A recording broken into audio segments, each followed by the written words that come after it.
Well, good afternoon on this sunny August day. Here we go with yet another Garrard Type A auto changer, automatic turntable, whichever you like. I've had so many of these things, and I keep vowing I'd never have another one, but I do. I sort of like them, even though they're irritatingly difficult to work on. I just wanted to share some information that I've gleaned from a lot of headache and a lot of effort. The Type A is probably the most difficult changer to go through the change cycle when your idler wheel is less than brand new and ideal. The problem with the replacement or rejuvenation of idler wheels is that there's only one company in Canada that I'm aware of that does this, and they do not supply idlers for a lot of the turntables that I need idler. So I come up with whatever I can for a solution, and some of the things that I've tried that actually work are using. Now, this is pretty well battered, but this is a brake fluid for cars, automotive.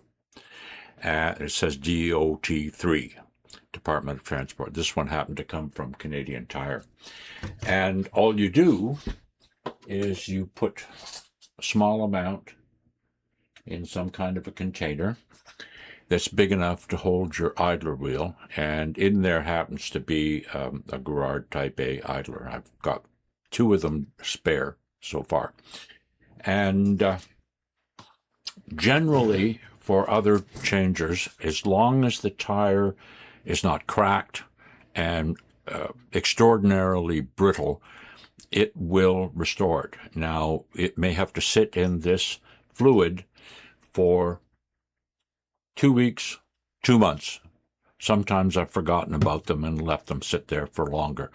It does not destroy the rubber as some chemicals might.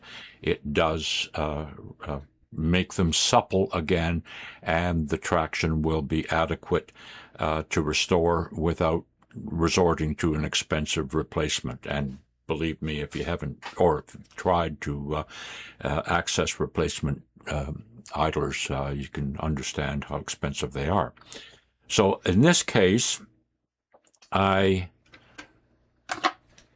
have the three idlers, the one from this changer and the two spares, and try as I might, the change cycle would stall no matter what I did. I resurfaced with some sandpaper, crocus cloth, any kind of paper to rough up the surface, and it still stalled.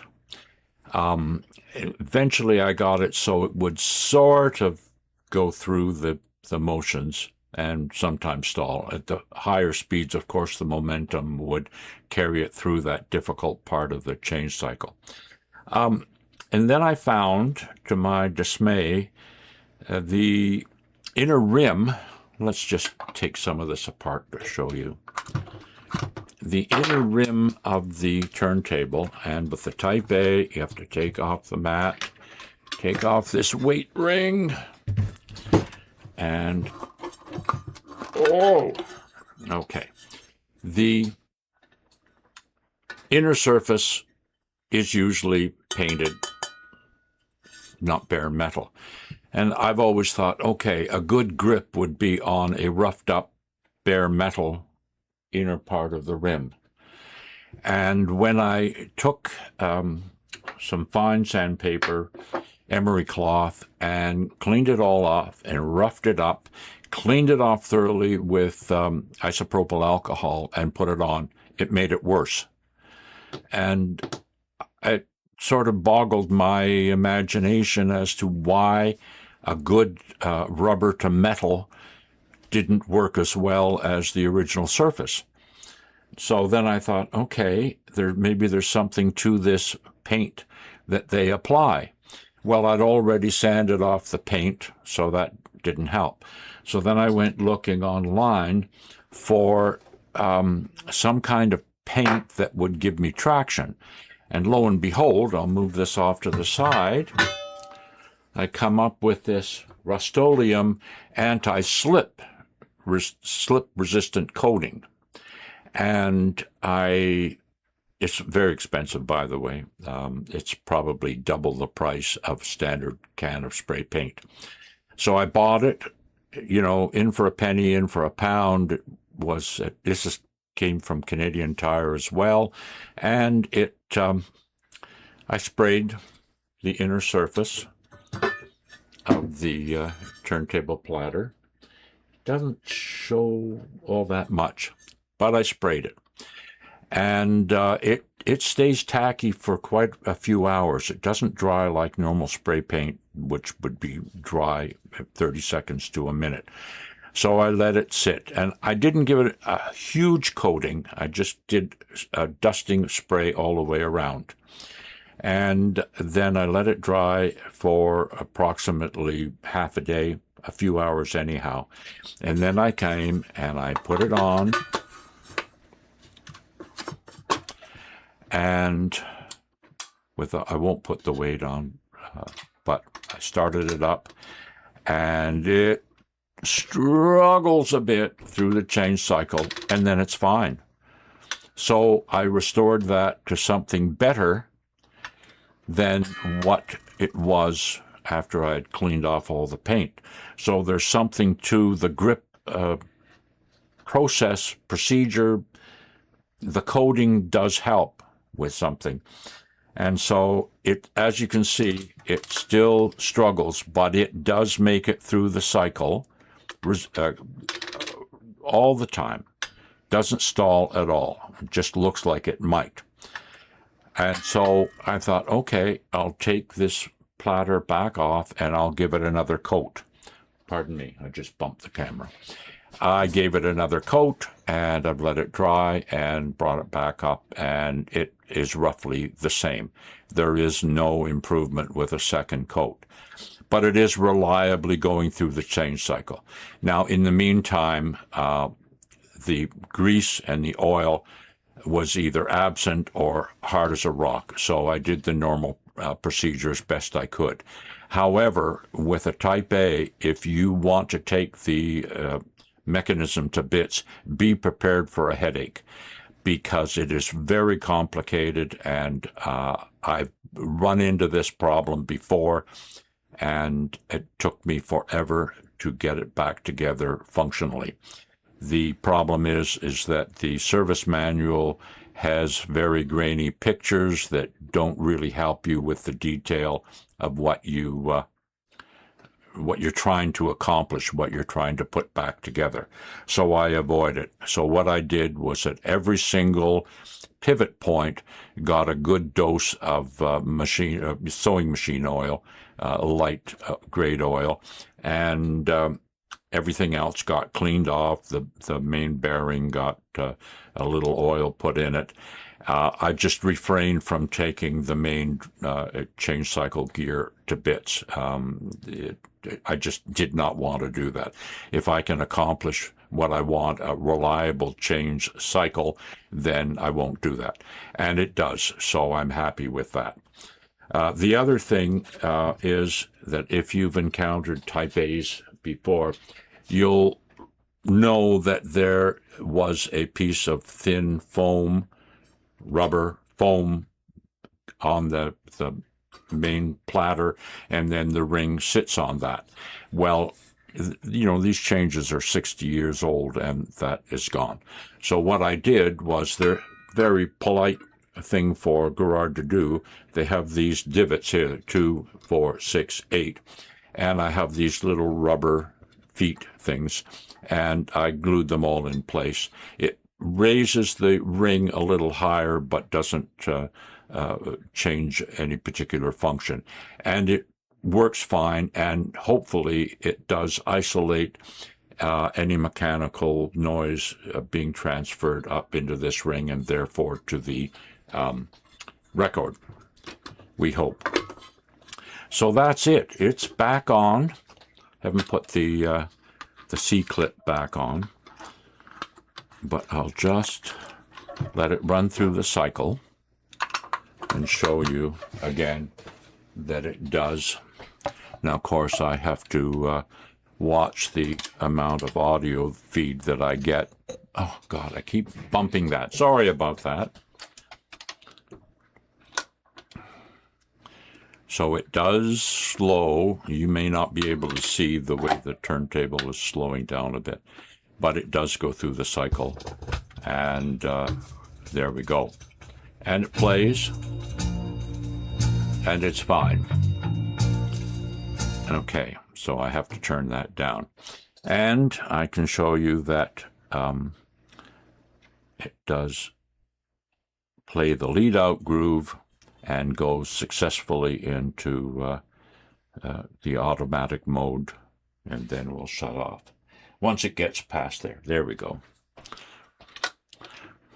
And you watch the record slows down. It slows down pretty significantly, but it does go through the cycle. The other thing that I tend to do, which is entirely up to you, this tone arm assembly is early 60s tracking heavy, massive tone arm. And it's really not suitable for today's cartridges. And I did put in this came with a stereo system that I just acquired, and it had a ceramic cartridge in it. So I put in a magnetic cartridge. And in order to make it track properly, I did two things. You can see at the back, I don't know whether I can swing that around, might not show, but I took this counterweight off, which is really heavy and massive, and I literally hacksawed the bottom half off of this, probably about 3/8 of an inch, all the way off, and I filed it smooth, and then I repainted it and put it back on. I probably should have taken off a little more in order to get this tracking at about 3 grams. The counterweight is snug up here, so if I'd have taken off more, it would have been farther back on it. The other thing that I do is I take, of course with no cartridge in it, I take this to the grinder and I grind away on both sides that part of the head shell, and that allows me to mount the cartridge up into the head shell right up against the mounts that are there, as opposed to having the little 1/4-inch standoffs that are normally required to have the stylus peek out below the head shell. That removes a little bit of mass on the front. It still is a very heavy tone arm, but it plays reliably and tracks reliably and comes to the end of the record and rejects reliably at 3 grams, and I'm satisfied with that. For a turntable that was sort of cobbled together with leftover parts from the RC88, 98, is what I'm told, series of turntables. And oh dear, I can't remember where the tone arm came from. A manual, a 4F, I think it was, Garrard manual turntable. So they wanted to use up all their spare parts before they moved into a completely new design. And the completely new design really made Garrard stand out. It became the Auto Slim and the AT6 and the 2025 and all that used a very simple main gear and not all this contraption that's underneath. Yet still, I'm attracted to these fellas. I've restored probably close to 10 of these by now, and I keep saying that, okay, the next one I get is going to be for me to keep, because I like the pusher platform change cycle. It just appeals to me. However, I've got more than enough turntables in my corral, and this will go up for sale. So and that's it. The deck is in good shape. The base was the original base that it came on, and I modified it a bit, put a solid bottom on to give it more rigidity, and put feet on it. I'm satisfied with it. I would play almost all of my records on there, especially the records that come from my youth, and I played those kind of records on much poorer quality turntables, and even, kids, teenage manual portable record players, which were horrendously heavy. And these records survived it. They're a little dusty and a little scratchy, and they're fine. I play this record, which is a Burt Kaempfert album, on just about everything, and it still sounds good. It needs to go through the record washer once or twice and get some of that junk out of the grooves. But that was it. I just wanted to share this information. Anybody who's doing turntable restorations of this era and need an economical way to restore the idler wheel, you can try this. This might help you out of a sticky, expensive situation. So, at any rate, that's it for now. By the way, this came with an Electrohome. It came with an Electrohome radio chassis, this, with 6BQ5 single-ended. Now, I've had this running. I have done nothing to it, but I may just do a video showing what it is and what it needs to have done to it. But I'm absolutely amazed. This unit is probably 1962, and as far as I can see from underneath, absolutely nothing's been done. Electrolytic capacitors have not been replaced. The coupling and bypass capacitors have not been replaced, and yet we are... Where is the... No. The FM works. AM doesn't matter because we have no AM station in the area anyhow. And the audio feed from the turntable going through there sounds pretty good too. So that's a nice start for something that's maybe 64 years old, something like that. Anyhow, I shall sign off for now. Thank you for watching. If you've gotten any information that you can use out of this, then I'd appreciate a like or a comment or two. And I would like to say thank you for watching. Take care.